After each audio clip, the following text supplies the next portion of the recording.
Hi everyone. Once again, gold has come to the rescue of our portfolios. We could see that last 1 year, gold has given more than 30% returns, where equities were down by around 20 percentage.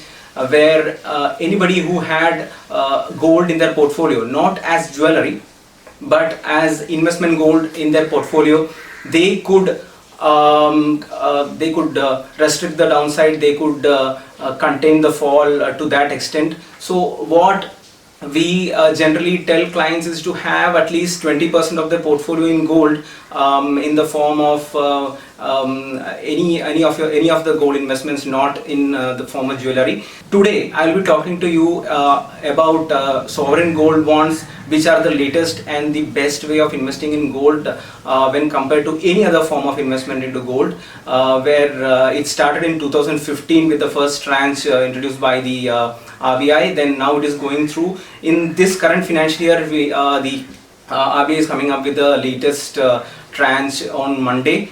So anybody who doesn't have any allocation in their portfolio into gold, they can think of investing into gold. This is a great opportunity. But there are questions like whether this is the right time to buy gold. Gold has rallied over the last couple of months, triggered by the pandemic issues. Now gold, there is a school of thought that gold has reached its peak, but I am of the view that there is no particular time to invest in gold. Any time is right time, as you invest in SIP, equity SIP. Similarly, what I would suggest you is to have at least some amount of gold invested into sovereign gold bonds in every tranche, so that it would work for you as an SIP. You will be buying at different prices. If you think that now the gold is at peak, you invest some amount now and wait for the next tranche. Anyway, I think 6 more tranches are being planned in this financial year by RBI. So you can invest in all these tranches as people used to do in the previous tranches. That is a great strategy to do. Now the benefits of sovereign gold bond over other ways of investing into gold is that the best thing is you get a 2.5% interest income on the invested amount, which is paid to you every half yearly.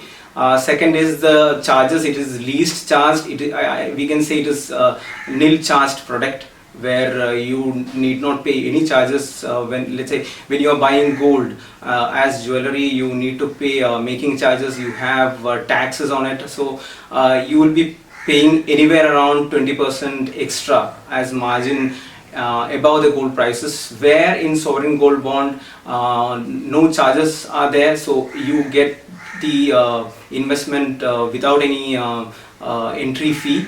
So that is a great way of investing into gold. And if you keep this bond for 8 years or until maturity, you will get the gains without tax. So there is no capital gains tax on whatever you make if you keep it till maturity, which is 8 years. But even if you want to exit from it, you have an exit window every after fifth year, 5th, 6th, 7th year. You have exit windows open during the interest payment date, which you can utilize for exit from the scheme, where you will not get the capital gains tax benefit.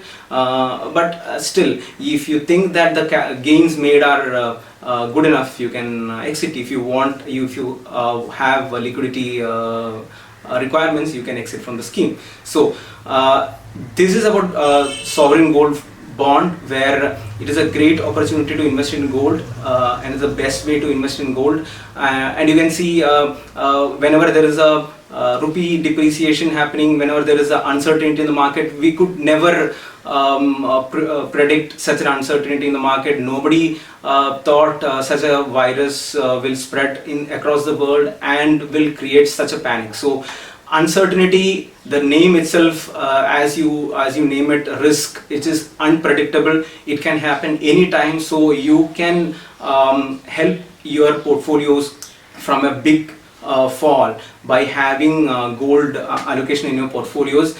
You can see, like say, I will have an example for you. Let's say you have 100 rupees in a riskier asset where let's say take equities. You had 100 rupees in equities.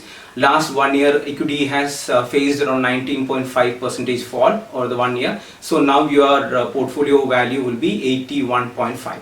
So let's say you had 80% in equities and 20% in gold. So currently with 30% upside in gold, the current portfolio value would be 91.2.